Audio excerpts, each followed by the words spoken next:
There is a very specific moment in the life of someone who has lived through narcissistic abuse.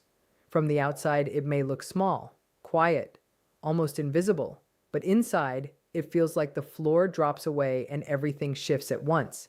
It is the moment the person who has been shaping your reality looks at you and realizes that you finally see them clearly. Not the polished version, not the charming face, not the hurt soul they always present, not the misunderstood partner, not the endlessly patient friend. You see the pattern now. You see the manipulation. You see the plan hiding under the affection. And in that instant, something changes in their eyes. The image they worked so hard to protect has cracked, and they know it. Maybe you felt a coldness in the room. Maybe the conversation paused in a strange way. Maybe you caught a quick flash of fear behind their calm expression. That moment can be one of the most dangerous parts of the whole story. But it can also be one of the clearest. And if you understand what usually comes next, it can change the direction of your healing. Stay with me, because this part matters more than most people realize. Once they sense that you understand the truth, their behavior often follows a pattern. It may look different from person to person, but the structure is usually the same. At the center of narcissistic behavior is a deep need to protect a carefully built image of self. That image depends on how other people see them. When you stop reflecting back the version they need, you become a threat. Not because you are cruel, not because you are attacking them, but because your clarity breaks the mirror they have been using to feel stable. And when that mirror cracks, peace rarely follows. The first thing many survivors notice is that the old confusion becomes stronger. Gaslighting gets sharper, more frequent, more bold. Conversations you remember clearly are suddenly rewritten in front of you. Events you documented are denied. Feelings you spoke about are twisted into overreactions or made-up injuries. If this starts happening, it does not mean you are wrong. It usually means your accuracy has become something they cannot stand. The clearer you become, the harder they work to shake your trust in yourself. Because once your perception is steady, charm stops working the way it used to. Often the lies start small, dates change, words get swapped, the order of events gets moved around. Then the bigger pieces of shared history begin to shift too, until you are left questioning entire conversations that you know happened. This is not random, and it is not your memory failing. It is an attempt, whether fully conscious or not, to make the ground under you feel unstable again. Because a person who feels unsure is much easier to control. Alongside that, blame shifting often appears. Suddenly, the things they did are placed on you. You become the cold one, the manipulative one, the unstable one, the one who cannot let go. This is not always a planned lie in the way people imagine. Sometimes it is a deep defense. They cannot face what you now see in them, so they put those traits on you instead. It is a way of protecting their self-image by making you carry what they will not admit. And it is exhausting because now you are not just dealing with pain. You are fighting to keep hold of reality itself. If that sounds familiar, take a breath. That pressure has a purpose. It is meant to wear you down. Then comes one of the most confusing turns in the cycle. The person who hurt you starts acting as if they are the one being harmed. They may cry, they may soften their voice, they may tell long stories about their pain, their childhood, their stress, their fear, their mental state, their loneliness, their terror of losing you. And yes, real pain can exist in people like this, but watch the timing. It often appears right when accountability is close, right when your clarity is strongest, right when you are closest to stepping back or walking away. The victim's story may not even feel fake to them in the moment, but it still works as a strategy when control is slipping. This part can shake even the clearest survivor because it uses your empathy against you. You may find yourself comforting them when you were the one who needed care. You may end up apologizing for causing pain when you have been carrying the damage for far longer. That is one of the cruelest parts of this pattern. Your kindness becomes the rope that pulls you back in. And if that does not work, intimidation often steps in next. Sometimes it is loud, raised voices, threats, sharp body language, aggressive energy. Other times it is quiet and colder. Long silences, frozen stares, small dark comments, a sudden pulling away of warmth that feels like punishment. The silent treatment can be especially painful because it presses directly on the human fear of abandonment while giving you nothing real to answer. It creates pressure without a clear problem to solve. If you are in that stage, remember this. Intimidation is not proof that you failed to keep the peace. It is proof that the old tools are losing power over you. That is why the pressure rises. And sometimes, right when you think you have seen the worst of it, the warmth suddenly returns. That switch can feel almost unreal. It can make you question everything all over again. After the coldness, the rage, the silence, or the cruelty, they may suddenly become the most loving version of themselves you have seen in a long time. This is often called hoovering because it pulls you right back into the cycle. The compliments become bigger. The apologies sound emotional, even if they feel practiced. The promises of change begin to sound believable again. There may be gifts, big gestures, sweet memories brought up at the perfect moment. There may be tears, sudden honesty, moments that seem to prove the person you hoped for was real all along. This is where many people get pulled back, not because they are weak, but because intermittent kindness is one of the strongest conditioning forces in human psychology. When comfort appears after pain in an unpredictable way, the bond becomes stronger than steady kindness ever could. That is one reason trauma bonds feel almost chemical, almost magnetic. Even when your mind understands what is happening, your body can still ache for the one person who hurt you. You may replay the tender moments over and over, using them as proof that the connection meant something. And in a way, some of it may have felt real in the moment. That is what makes this so hard. The affection may have been real for a second, and it may still have been part of a larger cycle that kept you attached to harm. Both can be true at once. Naming that pattern matters. Saying it clearly, even to yourself, weakens its grip. A cycle you can see as a cycle you can start stepping outside of. And that matters because many survivors blame themselves for still struggling after the truth becomes clear. They wonder why knowing is not enough, why their mind has identified the danger, but their heart still hurts. The answer is not weakness, it is conditioning. Your nervous system learned to connect relief, hope, and love with the same person who brought fear and pain. Healing that takes time, not just insight. While this is happening in private, another pattern often begins in public. Image control gets stronger. The narcissistic person becomes deeply focused on how they look to other people, especially mutual friends, family members, co-workers, or people online. You may notice small stories being dropped into conversations that make them look calm and reasonable while making you appear dramatic, unstable, or difficult. In more serious cases, this becomes a smear campaign. Carefully chosen versions of events get shared with others before you even know what is happening. The goal is not only revenge, the deeper goal is to control the story before your truth can settle in anyone else's mind. If they define you first, it becomes easier for people to doubt your clarity. This can feel surreal.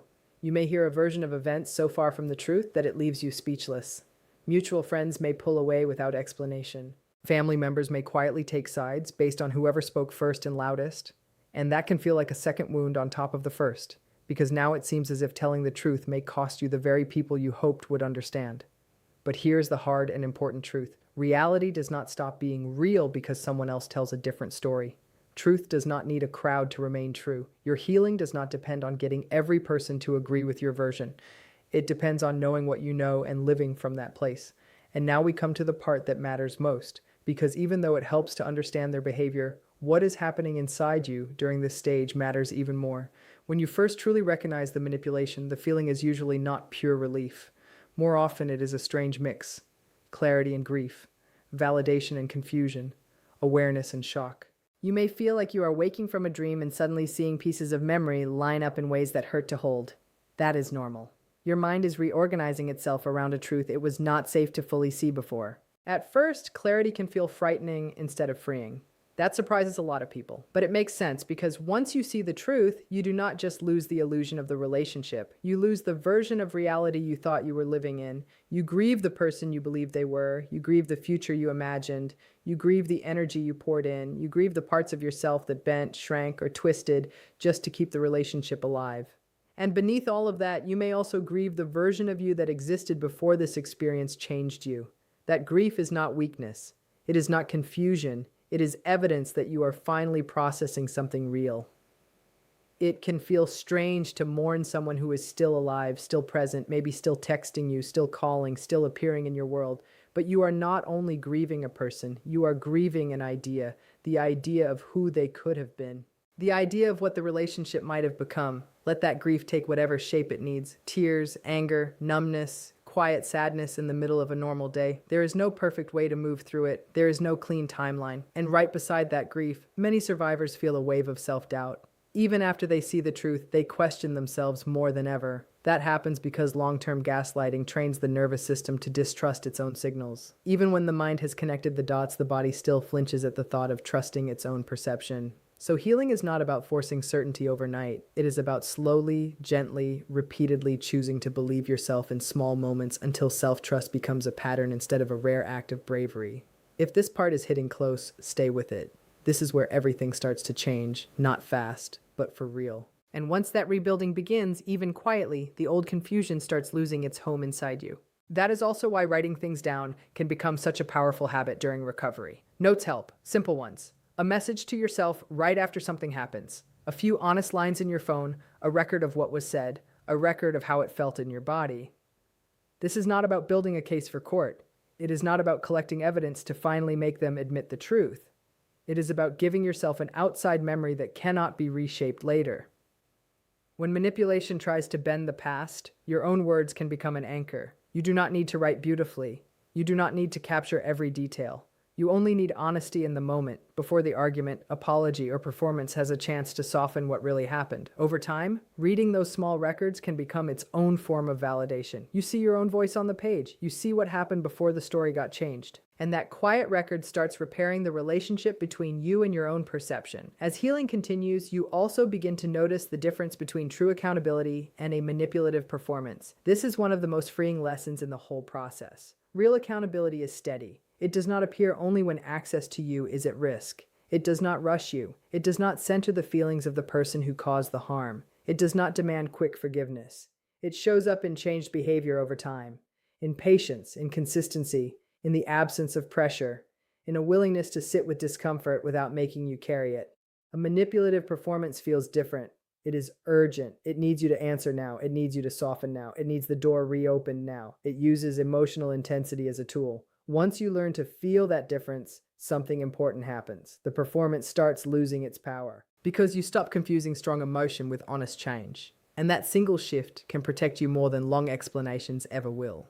A very useful question to hold on to is this: does this so-called change ask anything of them, or does it only ask more of you? Real growth usually costs the person who is growing something real. It asks them to be uncomfortable, to be humble, to stay consistent without applause. A performance almost always sends the burden back to you. It asks you to be more patient, more forgiving, more understanding, more flexible, while very little truly changes on their side. You may also notice temporary changes after exposure. They might act differently for a while. Days, weeks, even months. They might go to therapy, read books, use the language of healing, speak in ways that sound thoughtful and self-aware.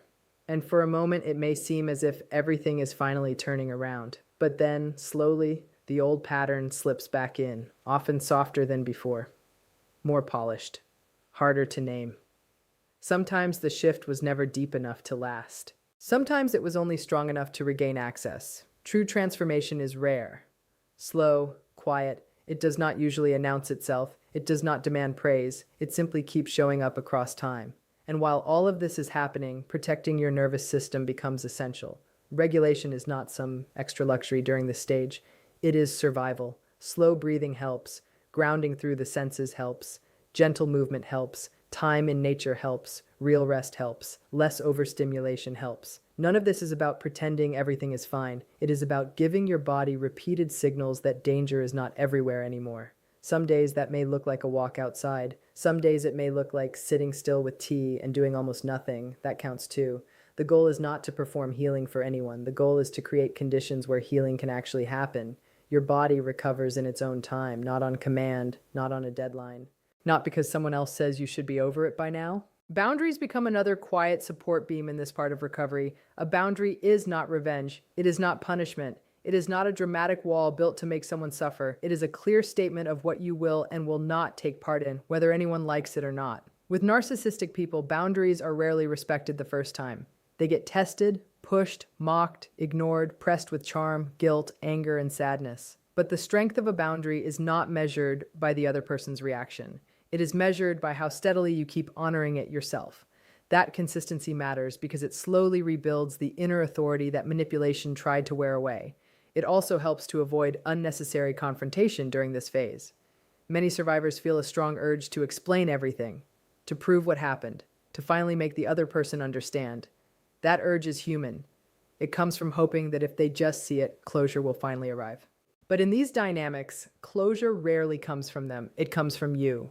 Repeated confrontation often just gives them new material, new words to twist, new openings for escalation. Every explanation can be picked apart and later used as proof that you are obsessed, dramatic, or hard to deal with. That is painful to accept, but it is important. You are not dealing with someone who is simply waiting for the right words so they can understand. You are dealing with a pattern that resists understanding because real understanding would require accountability. Sometimes the most powerful response is quiet. Sometimes the most freeing act is to stop trying to be understood by someone whose understanding was never safe in the first place. That silence is not surrender. It can be strength. It can be wisdom. It can be the moment you stop feeding the cycle and start turning back toward your own life. And when that turn begins, even in small ways, something tender starts growing again. Something that was pushed aside for too long. Rebuilding your identity may be the softest and most important part of the whole journey. After a long stretch of manipulation, many survivors realize they do not fully recognize themselves anymore. Their preferences changed. Their voice got quieter. Their habits shifted. Their opinions became careful. Their dreams narrowed. Even little daily choices may have been shaped around someone else's moods for so long that freedom feels unfamiliar at first. So reclaiming yourself often starts with very small questions. What do you actually enjoy? What do you really think? What feels restful to you? What kind of people make you feel more like yourself, not less? These are small questions, but they build big things. You may rediscover a hobby you quietly dropped years ago. You may notice that you have an opinion now without checking how it will land first. You may find yourself laughing in a way that feels natural instead of careful. Those moments may look small from the outside, but they are not small. They are pieces of your inner world coming home. Self-validation becomes the base of all of this. For a long time, you may have needed another person to confirm your own experience before you trusted it. Healing means learning to offer that confirmation to yourself. When a memory rises, you can acknowledge it. When a feeling appears, you can honor it. When your intuition speaks, you can listen without demanding impossible proof. That does not mean you shut out feedback from healthy people. It means you stop handing your reality to those who have already shown they will twist it. Support matters here too, but the quality of support matters more than the size of the group. A few people who can listen without judgment are worth more than a crowd that keeps doubting what you lived through. Good support does not force you to explain every detail before it believes you. Good support helps you breathe again. A trauma-informed therapist can be deeply helpful when that support is available, because the patterns of narcissistic abuse are specific, and they often need specific understanding. But if therapy is not possible right now, that does not mean healing stops. Support groups can help. Trusted friends can help. Honest books and careful resources can help. What matters most is that the support you turn to sees you clearly instead of filtering your experience through denial, discomfort, or shallow advice. As your clarity grows, something else begins to happen. You start noticing warning signs earlier in future relationships. Not with panic, not with paranoia, with discernment. Quiet, steady discernment. You begin to notice when words do not match actions, when affection feels conditional, when curiosity about you feels more like information gathering than care, when someone keeps testing limits instead of respecting them. And you start noticing something else too, something gentler and just as important. You begin to recognize real safety when it appears, the calm kind, the steady kind, the kind that does not need dramatic proof. At first, that kind of safety may feel unfamiliar. It may even feel a little boring if your system has been trained to associate intensity with love. But calm is not emptiness. Consistency is not lack of passion. Often, that quiet steadiness is what healthy connection actually feels like. That is not hypervigilance. That is wisdom settling into your body. If you have stayed with this all the way to here, then you already know this is not just about seeing through someone else. It is about learning to stand beside yourself again. And that process is layered, personal, slow, but it is real, more real than the old confusion ever was. Keep going, because what waits on the other side is not perfection. It is something better. It is peace that does not need performance. In the end, knowledge is not the finish line of healing. It is the beginning of freedom. The moment you truly understood the manipulation was the moment its grip started to loosen, even if your heart had not caught up yet. The other person may still react. They may escalate, soften, disappear, come back, rewrite the past, reshape the present, and keep trying old patterns in new forms. But none of that gets to define your recovery. Your recovery is defined by your return to yourself, by the moments when you choose your own perception over their version of events, by the quiet choices to rest, to grieve, to grow, and to live in line with what you now know. That is where the real shift happens. Not in them, in you. It was never really about waiting for them to become different. It was about you learning to live inside your own life again with deeper trust in yourself than before. And that trust keeps growing, quietly, powerfully, long after this chapter ends. There will be days when the memories feel distant, as if they belong to another life, and there will be days when one small detail brings everything back for a moment. Both are normal. Both are part of healing. What matters is not whether every memory vanishes. What matters is that the memory stops ruling your future. Little by little, your body learns what safety feels like. Your mind stops fighting itself all the time. Your heart begins to loosen its grip on what it once begged to save. And one day you notice something simple but huge. You are no longer living inside their story. You are living inside your own. That is the real turning point. That is the new life. And if this message found you at the exact moment you needed it, hold on to it. Come back to it. Let it remind you that clarity can feel painful before it feels freeing, but it is still freedom. And once it begins, even quietly, it changes everything.